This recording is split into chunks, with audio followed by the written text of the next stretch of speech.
Welcome in this another lecture of hydraulic engineering. We are going to start module 5 hydraulic jump.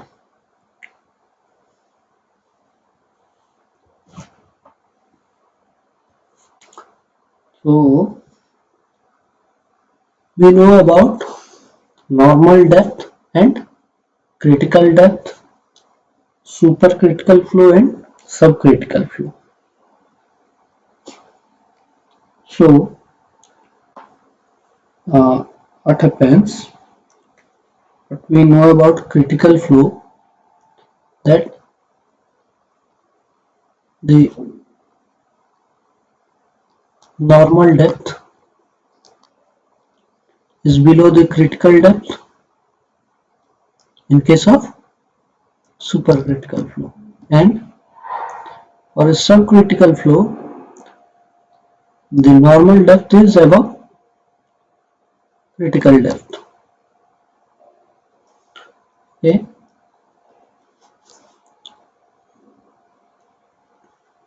supercritical flow, this is subcritical flow.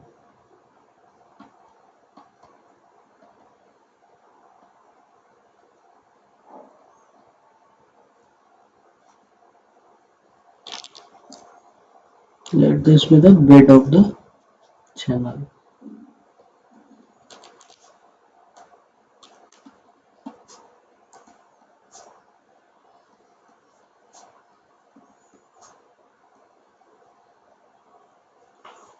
Now what happens if this depth has to meet this depth? Let this critical depth be here.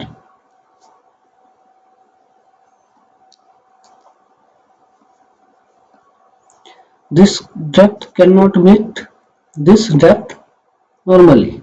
This normal depth cannot meet this normal depth normally. So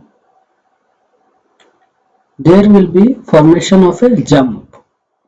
Okay, this depth suddenly jumps and reaches here. Okay, like this. Okay.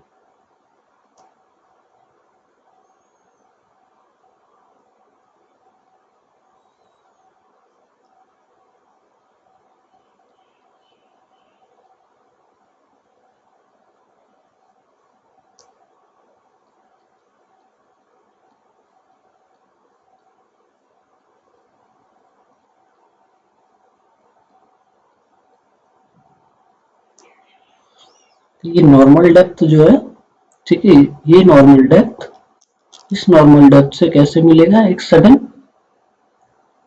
इस तरह के formation के बाद ये जो formation होता है, ठीक है, ये कहलाता है जंप.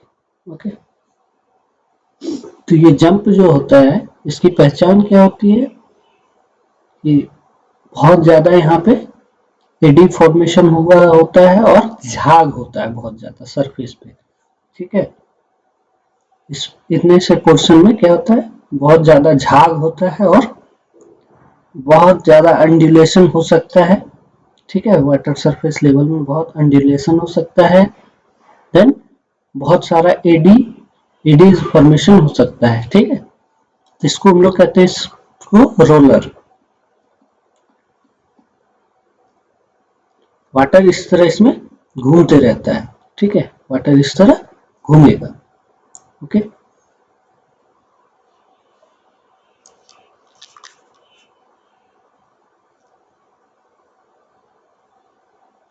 तो ये suppose this is energy line.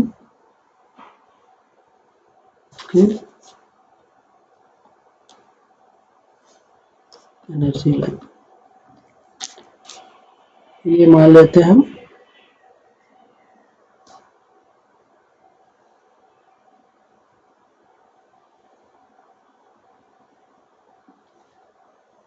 Section 1. Okay,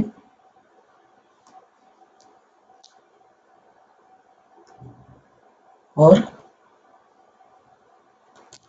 ये हो गया सेक्शन 2।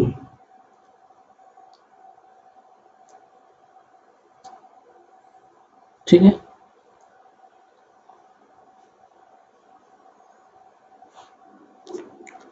तो एनर्जी लाइन में क्या होता है, यहाँ से जैसे ये हाइड्रोलिक जंप फॉर्मेशन हुआ, उसके बाद ये एनर्जी लाइन कुछ धीरे धीरे इस तरह डिक्रीज होके यहाँ पहुंच जाता है। ओके, यहाँ पे वाटर लेवल और यहाँ पे ये वाटर लेवल, इस डेप्थ को कह लिया हमने y1, ये डेप्थ हो गया y2। ओके, ये हो गया energy v1 square by 2g, ये हो गया v2 स्क्वायर बाय 2g, और ये एनर्जी लॉस हो गया EL,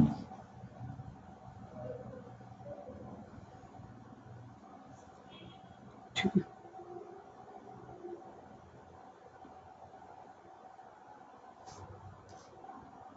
यहाँ से जो यहाँ की लेंथ होती है, ये लेंथ ऑफ जंप होता है। ओके, सपोज v1 वेलोसिटी से फ्लो हो रहा था। ओके, एंड देन जंप के बाद वेलोसिटी v2 हो गई। ओके, तो हाइड्रोलिक जंप जो होता है जनरली, जो इसमें इस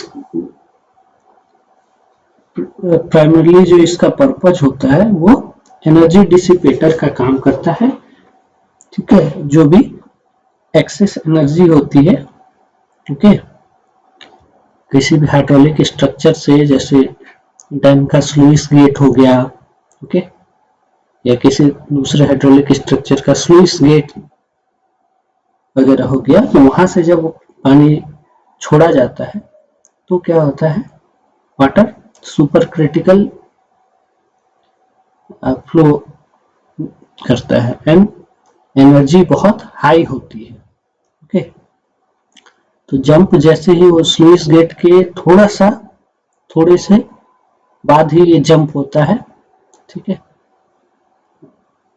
तो उस जंप व्हेन अ कॉन्ट्रैक्टा से स्टार्ट हो जाता है। ओके, तो जंप के कारण क्या होता है कि जो भी वो एक्सेस एनर्जी लेके चला था, ओके, वो क्या होता है, इस जंप में डिसिपेट हो जाता है एंड देन वो अपना नॉर्मल डेप्थ अचीव कर लेता है, और फिर फ्लो वेलोसिटी भी क्या होता है, थोड़ा रिड्यूस हो जाता है, एनर्जी क्या हो जाती है उसके बाद कम हो जाती है, तो डाउन स्ट्रीम में कोई बहुत ज्यादा फिर प्रॉब्लम क्रिएट ये नहीं करता डाउन स्ट्रीम के पोर्शन के लिए। ओके, इसके अलावा हाइड्रोलिक जंप से हम लोग फ्लो मेजरमेंट, फ्लूम का ऑपरेशन सही तरीके से कर सकते हैं, एफिशिएंट ऑपरेशन उसका पॉसिबल है। ठीक है, फ्लूम्स क्या होते हैं, बहुत ही थिन चैनल्स होते हैं, thin open channels. Okay, then mixing of chemicals में ये बहुत हेल्पफुल है, बिकॉज ये रोलर पोर्शन जो होता है ये बहुत ज्यादा, इसमें एडिज फॉर्मेशन होता है, तो दो केमिकल्स, अगर कोई केमिकल दूसरे केमिकल में हमें मिलाना है तो इस तरह कर देने से, दोनों को एक साथ छोड़ने से इस रोलर पोर्शन में ये बहुत ज्यादा अच्छे तरीके से मिल जाते हैं। ओके, फिर समुद्र के पानी से नमक हटाने के लिए वहां भी हम लोग हाइड्रोलिक जंप का इस्तेमाल करते हैं, क्योंकि क्या होता है, झाग ऊपर आ जाएगा। ओके, तो उस पोर्शन में जैसे अगर नमक ज्यादा है तो वो वाला पार्ट अलग किया जा सकता है इजीली। ओके, तो ये जो इसमें जो अब हाइड्रोलिक जंप में ये जो डेप्थ होता है y1, ओके, और ये डेप्थ y2, ये कहलाते हैं सीक्वेंट डेप्थ। ये दोनों क्या कहलाते हैं? सीक्वेंट डेप्थ, यानी जंप से पहले जो डेप्थ होता है और जंप के बाद का जो डेप्थ होता है, ये दोनों डेप्थ क्या होते हैं? Sequent depth. ठीक है, तो हाइड्रोलिक जंप का एनालिसिस हम लोग ओके मोमेंटम इक्वेशन लगाकर कर सकते हैं। ठीक है, मोमेंटम इक्वेशन से हम लोग हाइड्रोलिक जंप का एनालिसिस कर सकते हैं। तो हम लोग करते हैं।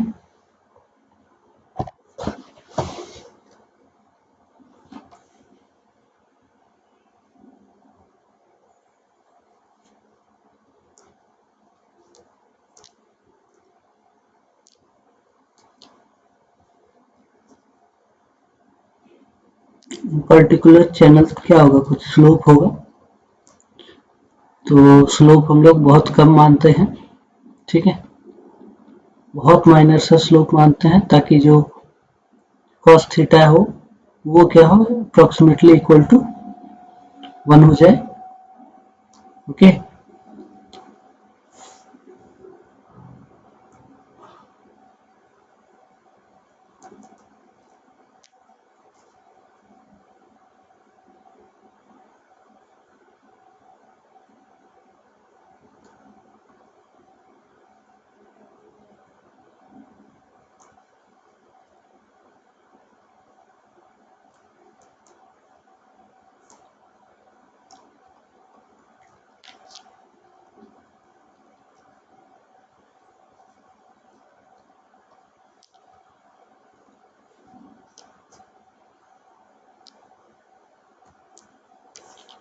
तो इस जंप में हम लोग एक कंट्रोल वॉल्यूम सेलेक्ट कर लेते हैं, जो कि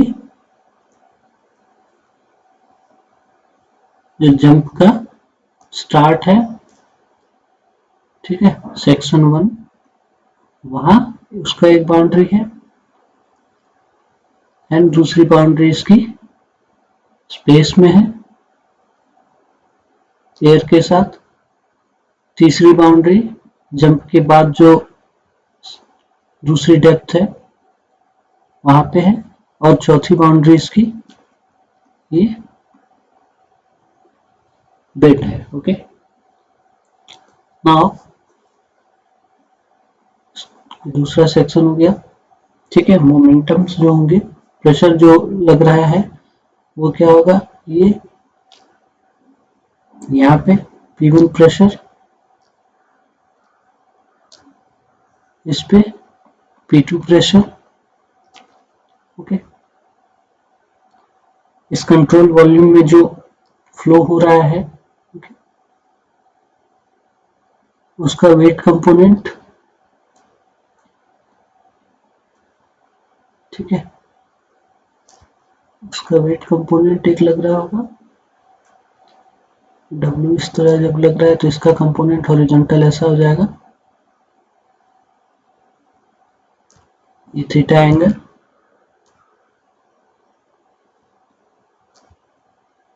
इसको भी थीटा एंगल ले रहे हैं। देन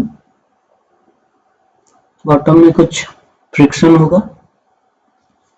ओके, एंड सपोज ये जो चैनल है, ठीक है, आर्बिट्रेरी शेप का है, प्रिज्मेटिक चैनल। ओके, तो कुछ क्रॉस सेक्शन ऐसा है।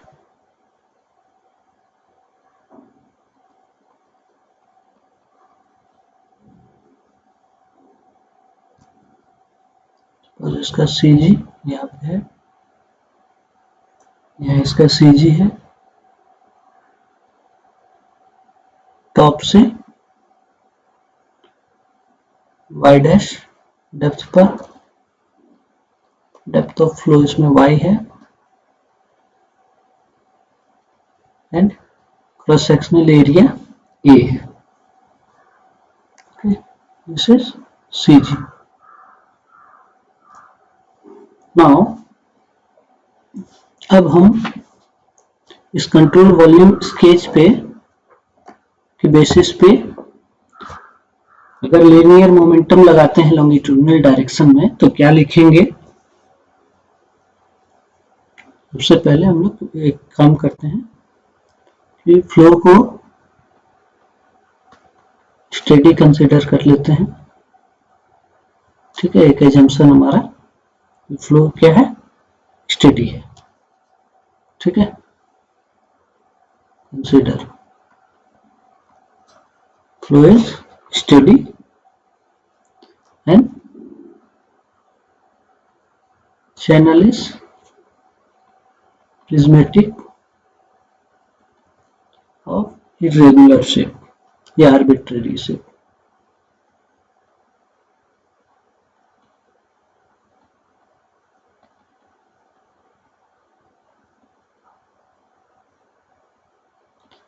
ठीक है, प्रेशर डिस्ट्रीब्यूशन हम लोग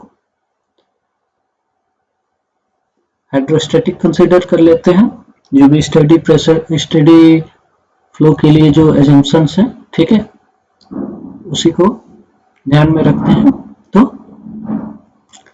applying linear momentum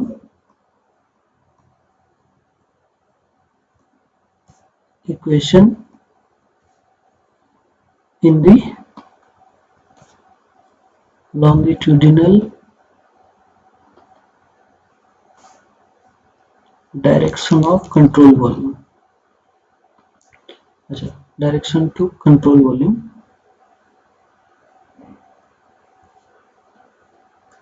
control volume के लॉन्गिट्यूडिनल डायरेक्शन में हम लोग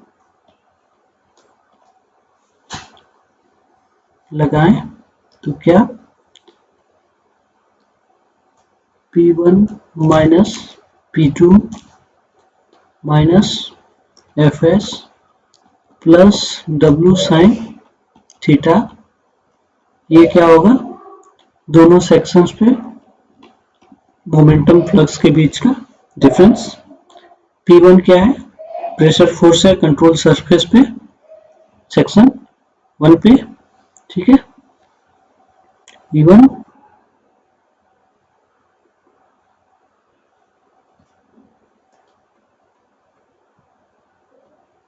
pressure force at control surface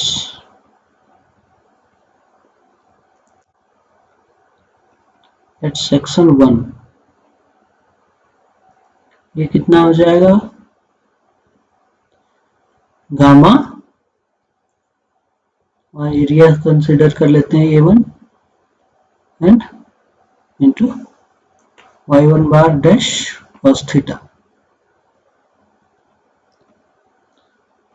similarly P2 क्या हो जाएगा, गामा A2 y2 बार cos थीटा, और ये क्या होगा, pressure force at control section at section 2। Okay, now Fs क्या है, शियर फोर्स है, this is shear force. Okay, this is shear force. ठीक है, W साइन थीटा क्या हो गया, लॉन्गिट्यूडिनल कंपोनेंट हो गया वेट का,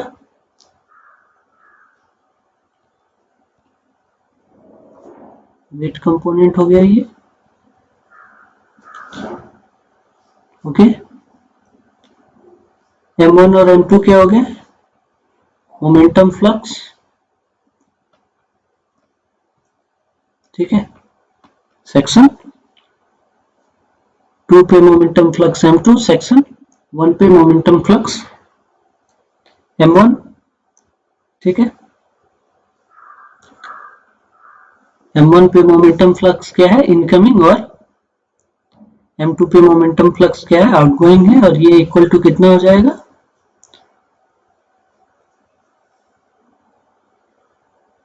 बीटा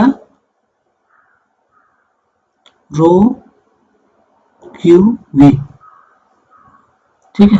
रेस्पेक्टिव सेक्शंस के लिए हम लोग इसको लिख सकते हैं। M2 के लिए लिखना है तो बीटा 2 रो सेम रह जाएगा, क्यू सेम रह जाएगा, एंड वी लिख देता हूं मैं beta I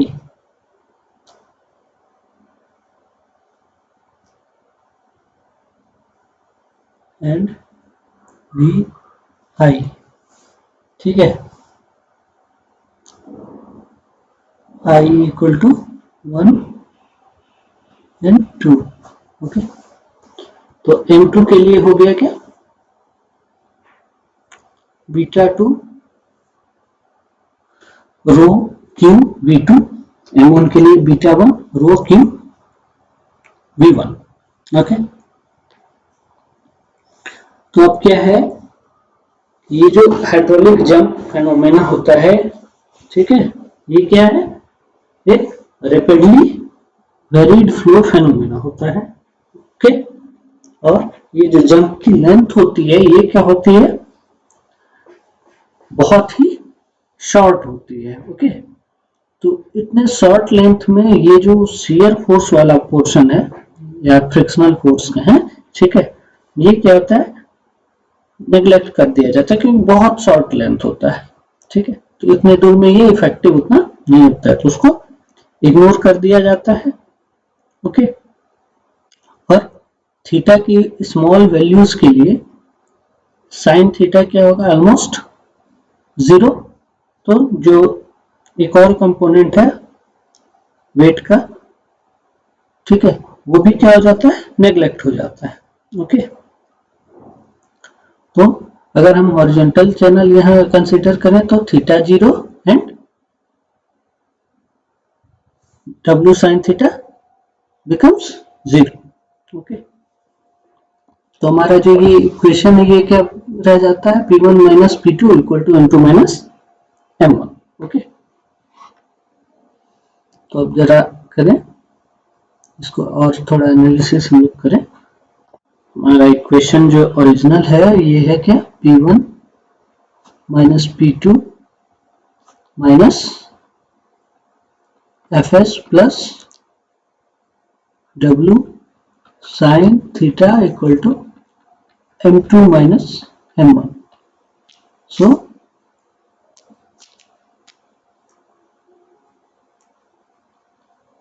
hydraulic jump is a rapidly varied flow phenomenon.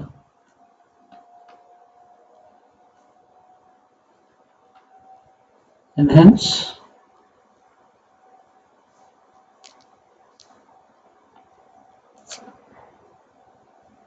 the length of jump is relatively small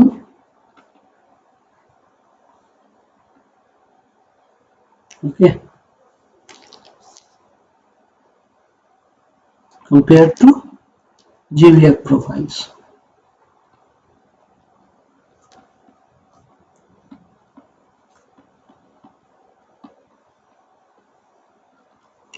Thus frictional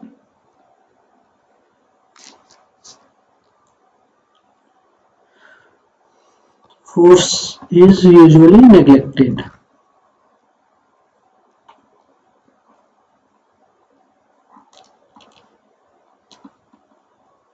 ठीक है,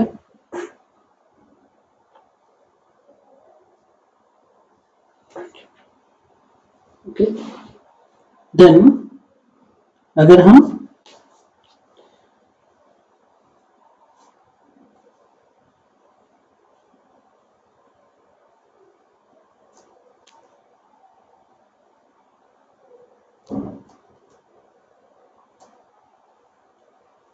also for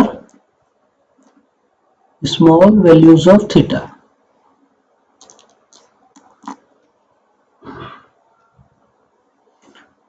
small values of theta हम लोग minus F S plus W sine theta जो है इसको हम लोग neglect कर सकते हैं. Okay, this can be neglected. तो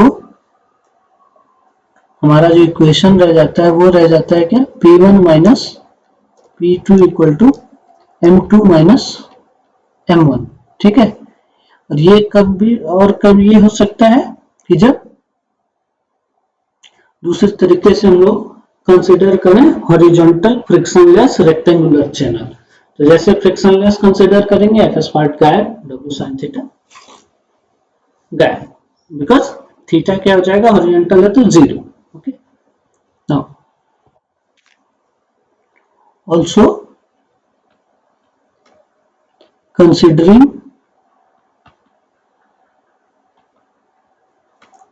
a frictionless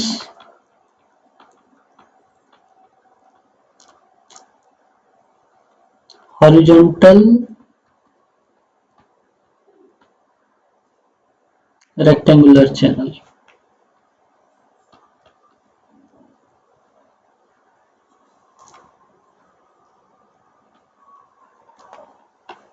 The momentum equation becomes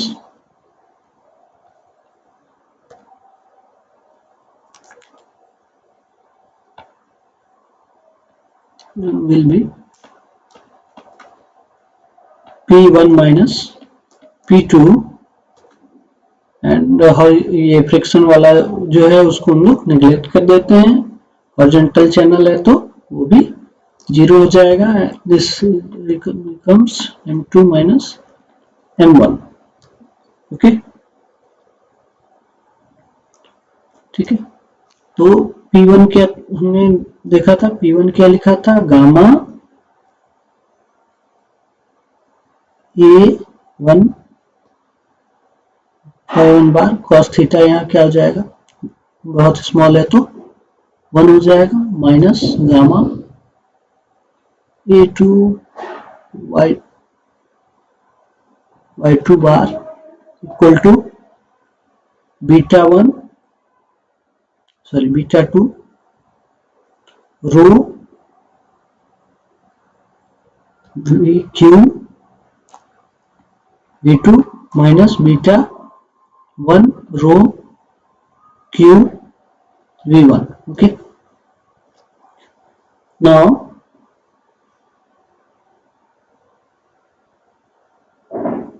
हम लोग, ठीक है, यूनिट विथ कंसीडर कर देते हैं. ठीक, considering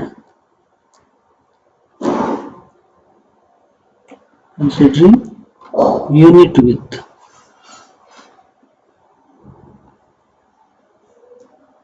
ठीक है, unit width and beta 2 equal to beta 1 equal to जो मोमेंटम एनर्जी करेक्शन फैक्टर है इसको हम लोग यूनिट मान लेते हैं. ठीक है, तो जब हम यूनिट विद मान लेंगे तो एरिया क्या हो जाएगा, एरिया बिकम्स 1 इंटू, लिख लेते हैं, फॉर रेक्टेंगुलर चैनल.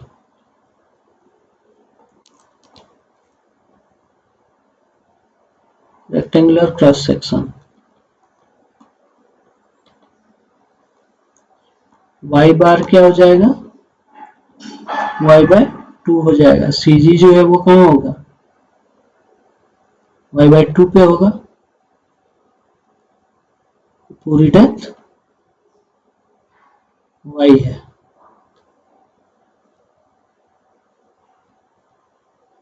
यानी ये डेप्थ क्या रह जाएगा, y by 2. This is CG. Also क्या है कि Q is equal to discharge per unit width. Okay, unit width that is Q by B. Okay, and here q by b is equal to q by 1 and what we know q equal to क्या होता है area into velocity. Okay, that means b into y area into v velocity. Okay, तो q by b equal to क्या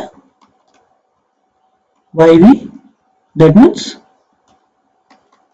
q जो है वो equal to क्या y v या v इक्वल टू क्या q by y. ओके, ठीक है. तो अब हम इस इक्वेशन में सारी चीजें पुट करें अगर, तो क्या हो जाता है हमारा इक्वेशन ये कि गामा, ठीक है, एक मिनट फिर से इक्वेशन लिख लेते हैं. Gamma a1 y1 bar gamma a1 y1 bar minus gamma a2 y2 bar equal to beta 2 rho q v2 minus beta 1 rho q v1. Okay, तो ये हो गया क्या गामा और एरिया 1 क्या हो गया 1 into y1. Okay, into y1 बार क्या हो गया y1 bye 2 minus gamma area 2 हो गया y2 इंटू 1 और y2 बार क्या हो गया y2 बाय 2. बीटा 1 बीटा 2 हमने यूनिटी कंसीडर कर लिया. q is rho is equal to what gamma by g. Okay, gamma by g and इस q v2, ठीक है, q v2 इसको हम लोग क्या लिख सकते हैं, ठीक है, q को तो ये q लिख देंगे because discharge per unit width q by b अगर करते हैं, ठीक है, तो वो हमें यही मिल जाएगा. एंड v2 की जगह हम क्या लिख देंगे q by y1 sorry q by y2. Okay, q by y2 सीधा यहां भी gamma by g q into q by y1. ठीक है, तो गामा सारा कैंसिल हो जाएगा, यहां रह जाएगा क्या y1 square by 2 minus y2 square by 2 equal to q square by g. Okay, q square by g इसमें भी कॉमन कर लेते हैं एंड ये रह जाता है 1 by y2 minus 1 by y1. Okay, ये इसको हम लोग क्या लिख सकते हैं y1 square minus y2 square equal to 2 q square g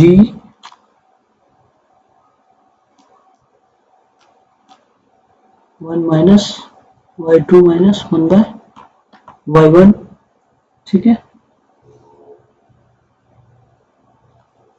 तो ये चीज क्या हो जाएगा y1 y2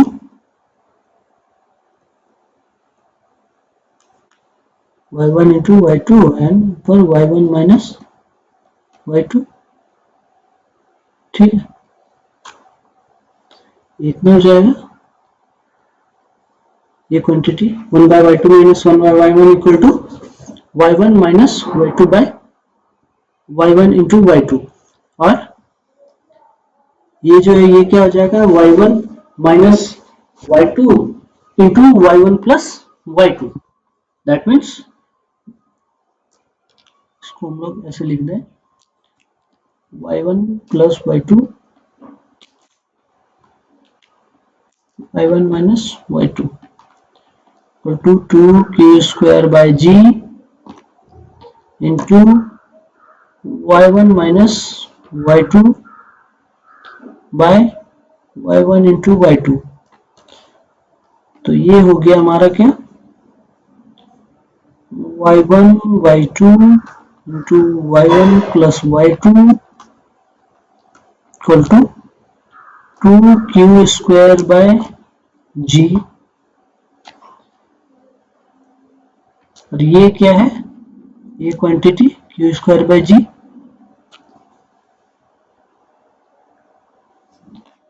हम लोग क्या जानते हैं, yc is equal to q square by g power 1/3। ठीक है, that means q square by g is equal to yc cube. अब अगर इस इक्वेशन को हम नॉन डायमेंशनल फॉर्म में लिखें तो क्या होगा, इस y1 y2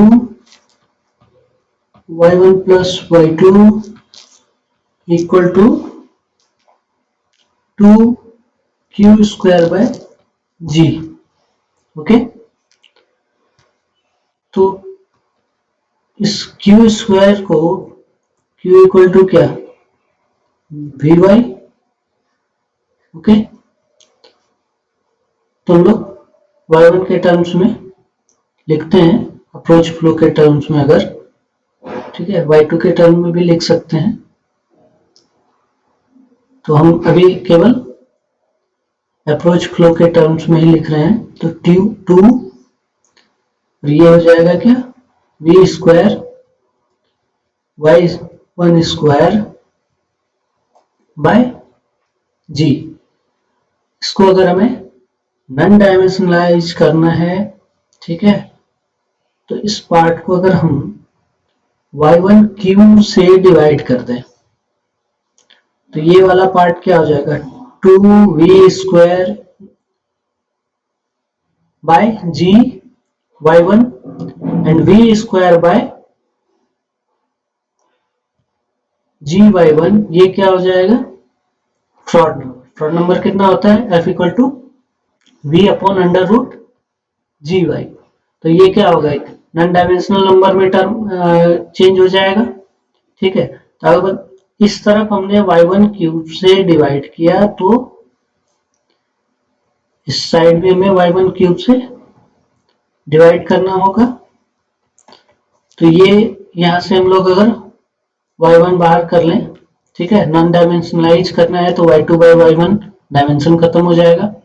ओके, तो ये हो जाता है हमारा यहाँ पे y1 into y2 to y1 1 plus y2 by y1 divided by y1 cube equal to 2v square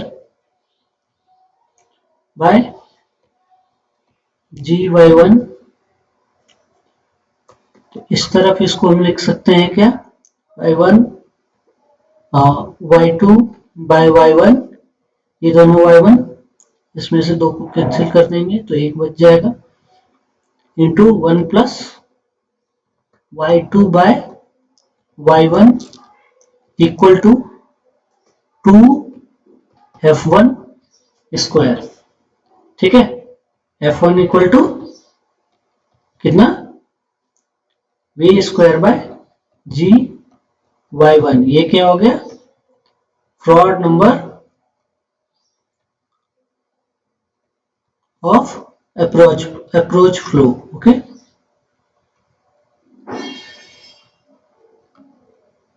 ठीक है, तो ये एक हो गया हमारा relation.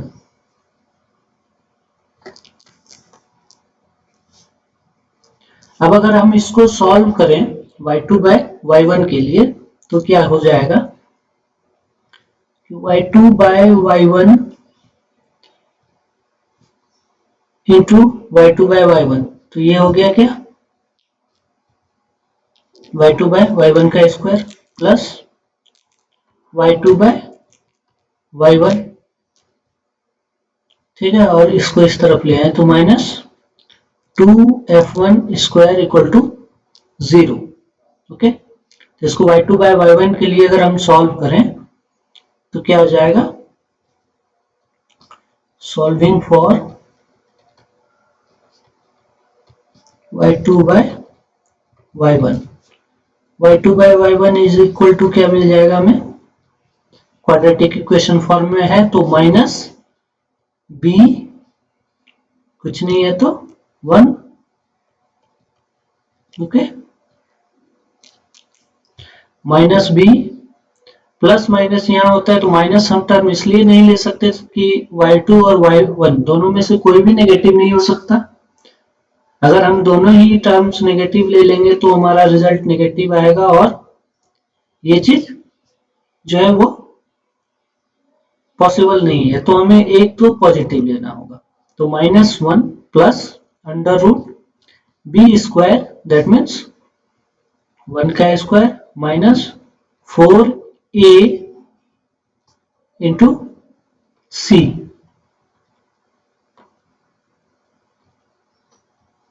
Divided by 2 into a, तो y2 बाय y1 जो है ये क्या मिला हमें, 1/2 -1 plus under root 1 plus 8f1 square,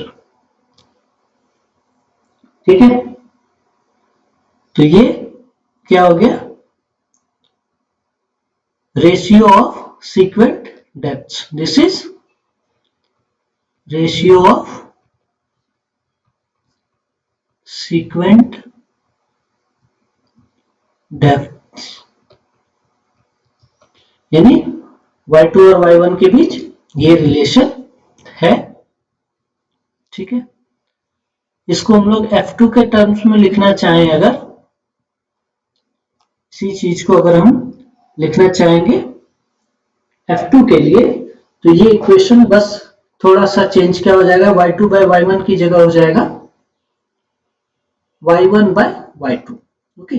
change कहां से होगा, इस जगह से हम चेंज अगर शुरू कर दें, ठीक है, यहां से यहां चेंज कर दें कि यहाँ पे y1 स्क्वायर जो हमने कर दिया था इसको y2 स्क्वायर कर दें, तो ये भी y2 हो जाएगा, यहाँ भी y2 हो जाएगा, और फिर हम ये सारा चीज y1 बाय y2 के लिए सॉल्व करेंगे तो हमें मिल जाएगा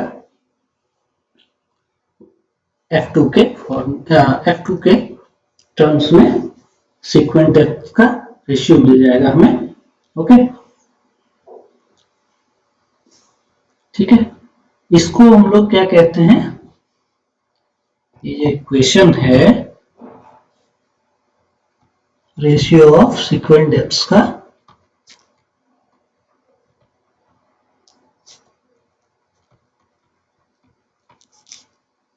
y2 by y1 equal to 1/2 -1 plus under root 1 plus 8f1 square, ठीक है, ये कहलाता है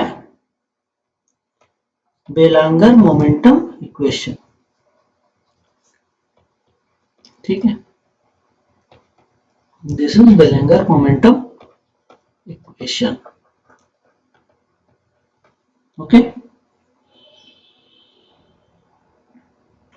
तो अगर फ्रॉड नंबर की वैल्यू 8 से ज्यादा हो, if f1 is greater than 8, okay, तो y2 बाय y1 जो होता है, ठीक है, वो नियरली 1.41 टाइम्स ऑफ f1 होता है, ओके। ये क्विक एस्टिमेशन में हम लोग यूज कर सकते हैं, अप्रोक्सीमेट वैल्यू इतनी होती है। ओके।